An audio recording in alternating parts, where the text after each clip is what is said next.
En gros, le témoignage, en gros, ce que j'ai vécu, euh, c'était pas vraiment.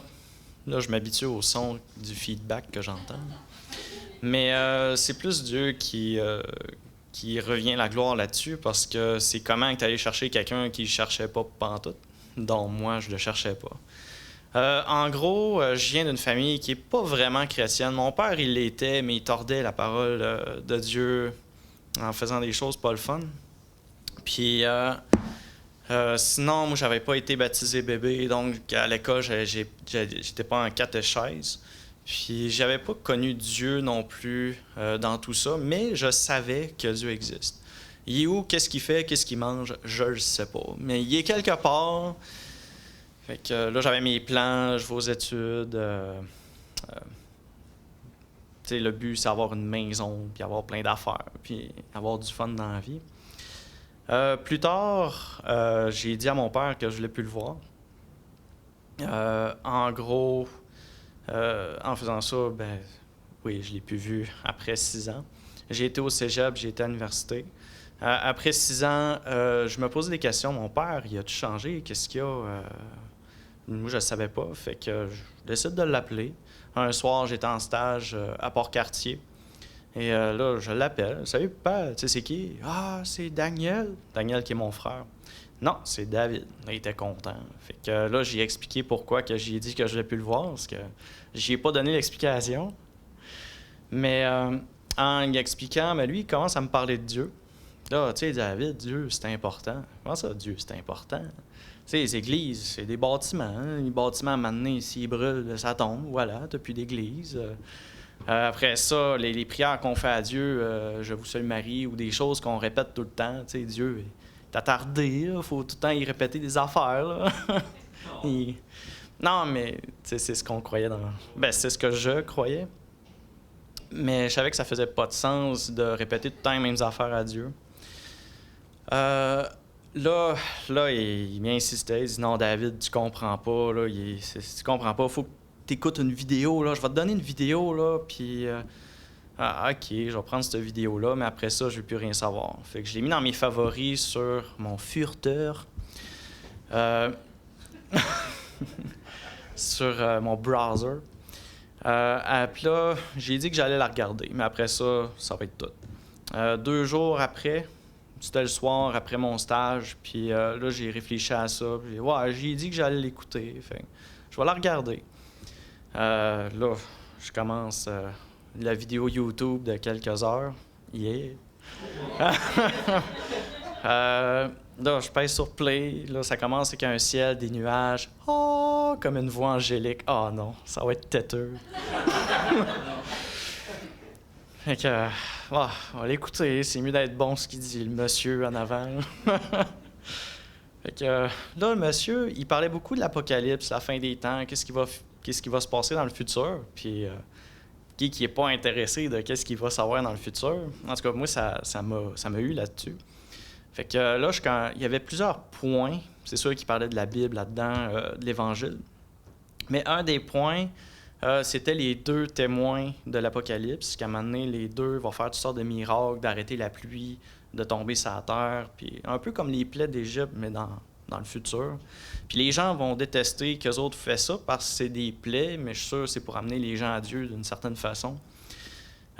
Mais il est écrit dans la parole que un jour, il va être permis que ces deux-là soient mis à mort, exécutés, vont être exposés sur la place publique. Les langues, les nations vont les voir, vont se réjouir que ces deux-là soient mis à mort. Puis là, le monsieur, il disait, comment voulez-vous que les langues, les nations, en gros, tout le monde sur la Terre les voit exposés sur la place publique, sans la TV, sans la technologie qu'on a?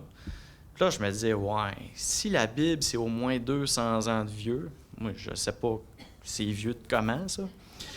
Il y a au moins 200 ans de vieux où il n'y avait pas de technologie, cette prophétie-là serait pas faisable. Après ça, il parlait aussi de la marque de la bête, qu'on ne pouvait plus acheter ni vendre si on n'a pas cette marque-là. Puis vu que j'étudiais en technologie, ben, avec les bases de données, comment c'est fait, c'est tellement facile à faire. Mais dans ce temps-là, ça aurait été dur. Fait que là, je me posais la question, c'est quoi ça, la Bible, en vrai? Ça me Je voulais savoir. Puis le monsieur qui parlait de l'Évangile aussi dans sa vidéo, qu'on est pécheur, on a besoin de Jésus. Pécheur, ouais, c'est vrai, j'ai déjà volé, j'ai déjà menti. C'est facile à voir que je suis un pécheur. Fait que là, je cherche une Bible sur Internet, mais qu'est-ce qui me dit que ça, c'est vraiment la Bible? Parce que tu peux avoir n'importe quoi sur Internet. Là, je regarde dans la vidéo du monsieur un des versets qu'il mentionnait avec ce qui est écrit dans la Bible, puis c'était pareil. Ah, OK, c'est la Bible. J'ai commencé par Matthieu, parce que Dieu me dirigeait là, je suppose. Fait en lisant Matthieu, Dieu a placé dans mon cœur une certitude, ce que tu lis est vrai. J'avais aucun doute, certitude. Fait qu'en lisant, là, je sais que je suis pécheur, j'ai besoin de repentance, qu'il faut que je me repente de mes péchés. Fait que je me mets à genoux dans ma chambre ce soir-là, puis je donne ma vie à Dieu. Dieu, je te demande pardon de mes fautes, mes péchés. Je crois que Jésus est venu sur la croix à mourir. Fait que je donne ma vie là. Puis là, il y a une joie qui me remplit, qui remplit mon cœur. Mais là, je regarde le ciel, puis là, je m'attendais à qu'il y ait des feux d'artifice, quelque chose là, qui est le fun. Fait que je regarde le plafond, puis voyons, Dieu, c'est pas rien, là, c'est ma vie. Mais il n'y a pas eu plus de feux d'artifice, mais c'est après que j'ai vu dans la Bible que c'est écrit qu'il y a plus de joie dans le ciel pour un qui se repent que 99 justes qui n'a pas besoin de repentance. Fait qu'il y a eu quelque chose au ciel, mais c'est juste que je ne l'ai pas vu. Là, après ça, je prends une marche dehors. Puis là, je parle à Dieu comme je parle à vous. Là, hey, Dieu, c'est le fun. Hey, check les arbres, là, c'est beau. Le vert est plus vert. Je sais pas, c'est le fun. Puis là, je parlais à Dieu, les feelings, tout ça. Puis là, j'allais au travail. Là, il faut que je parle de Dieu à tout le monde. C'est vraiment le fun. Là, le soir, j'appelle mon père. Là, j'ai dit que je donne ma vie à Dieu. Il est content, il est vraiment content. On parle de Dieu, tout ça. On a passé du bon temps.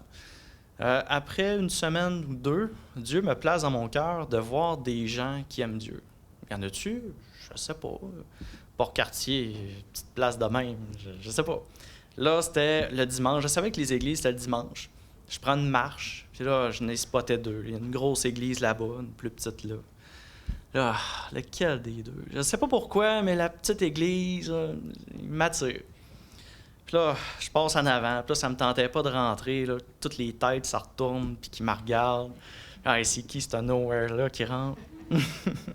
Fait que quand j'ai eu ces pensées-là, il y a un vieux monsieur qui sort. Comme, je vais aller voir le vieux monsieur. Je vais lui demander quand est-ce les heures d'ouverture d'église. Comme ça, la semaine d'après, je vais arriver avant tout le monde. Je vais me mettre dans le coin en arrière. Je vais déranger personne.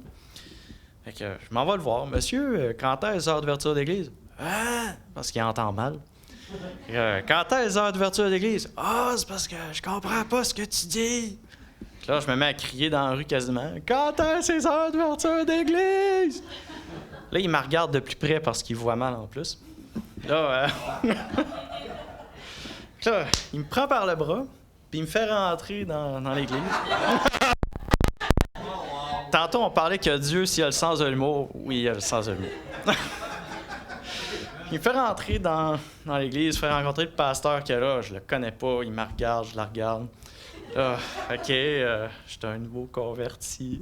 Ah ouais, c'est intéressant. Ben, ce soir, je t'invite ou demain soir, je t'invite à souper.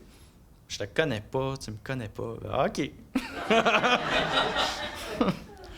Fait que le lendemain, j'étais à mon stage. Puis là, je pensais à ça. Hey, c'est cool, je vais souper chez un pasteur. Et là, rendu le soir, je m'en vais chez lui. Puis on avait passé du bon temps. Puis là, il me posait des questions, savoir si j'avais bien compris l'Évangile.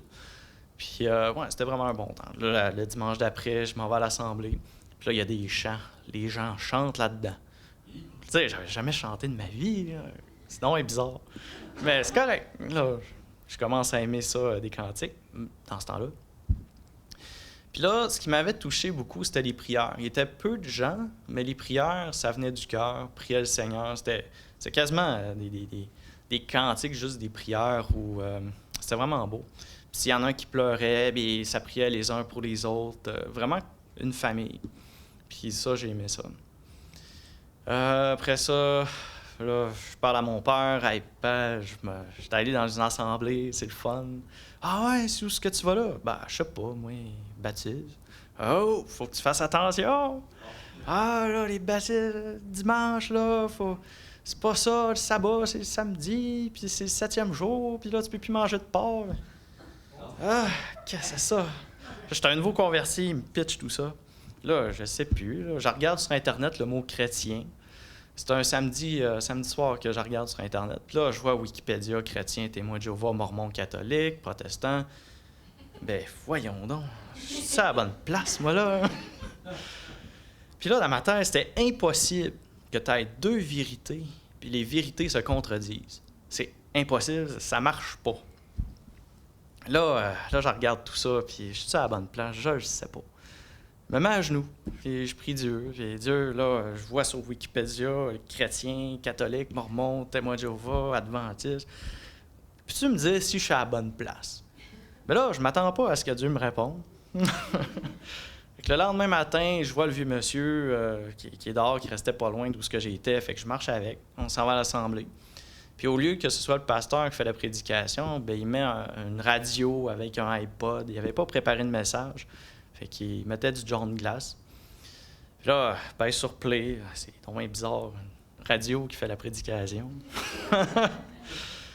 Fait qu'il pèse sur play. Là, bonjour, mon nom c'est John Glass, avec un petit accent français. Aujourd'hui, nous allons parler de qu'est-ce que l'Église. Puis tout son message était porté sur vraiment l'Église, c'est pas nécessairement baptiste ou quoi que ce soit, mais qu'est-ce que l'Église de Jésus-Christ qui est à la tête. Et il avait bien expliqué tout ça. Là, ça m'a édifié. Hey, c'est le fun, Dieu qui me répond le lendemain matin. C'est le fun. Fait que là, je savais que j'étais à la bonne place. Puis là, je me dis, OK, si je suis à la bonne place, mon père, il y a quelque chose qui marche pas. Mais fait que j'avais fait des recherches, tout ça. Puis en gros, j'ai su qu'il était dans quelque part. Fait que j'avais fait des recherches de plusieurs heures. J'avais essayé, puis OK, ben, ça marchait de même. Fait que j'ai fait un document avec toutes les références, savoir qu'est-ce que les personnes disaient qui était mot pour mot contraire à ce qui est écrit dans la Bible. Fait que je donnais ça à mon père pour qu'il fasse son opinion là-dessus. Fait qu'il est allé voir le pasteur. Puis là, il revient avec ça. Puis, tu sais, David, c'est parce que Adam et Ève font une seule chair, puis à cause de ça, ben... Hein? Quoi? Ouais, voyons donc, c'est n'importe quoi, ça. En tout cas, ça marchait pas. Là, bon, d'où ça vient, cette affaire-là? Comment ça a commencé? Fait que j'avais fait plusieurs heures encore de recherche, j'ai fait des documents, j'essaye, puis... Tiens, là, j'y présente ça. « Ah, David, t'as raison! » Ça va voir le pasteur. Il s'en revient avec ça, puis il me sort des patentes. Ben voyons donc, c'est tiré par les cheveux. Qu'est-ce que c'est ça? Là, j'étais tanné. Hey, Dieu garde, là, je suis tanné. Ça marche pas, là. J'essaie, ça marche pas. Prends ça, là, moi, je suis pas capable. Puis là, j'avais passé à autre chose. Puis là, j'écoute des prédications de John Glass. Un, c'était sur la sécurité du salut, puis le salut se perd pas. Hey, que c'est le fun. Puis là, un de ces affaires, c'est si par nos œuvres, on ne peut pas gagner le salut, pourquoi par nos œuvres, on perdrait notre salut? Mais il y avait plusieurs arguments là-dedans qui étaient vraiment bons. Puis là, je parlais avec mon père, puis « Ah, David, je suis fatigué ces temps-ci, là, je dors pas bien. » Là, je suis allé voir le pasteur, là, puis il me disait que le salut se perdait. Ah ouais, quelle coïncidence! Mais je sais que c'est pas une coïncidence. C'est Dieu qui dirige tout ça. Fait que, ben garde, t'écouteras ça. Fait qu'il écoutait ça, puis sorti de là où il était. Fait que, hey, Dieu, c'est le fun. J'essaie, ça marche pas. J'abandonne, puis voilà. Tout débloque. Fait que c'est passé plein d'autres choses. Dieu, par sa grâce, m'a fait rencontrer une femme que j'aime. Fait que plein de choses qui a fait, des hauts, des bas, crise d'adolescence d'église, comment il m'a ressorti de ça. Puis si vous voulez en savoir plus, ben il faut passer du temps avec David. Fait que c'était... pour la gloire du Seigneur, c'est lui qui est allé me chercher avec de l'humour, mais c'est ça qu'il a fait. Amen.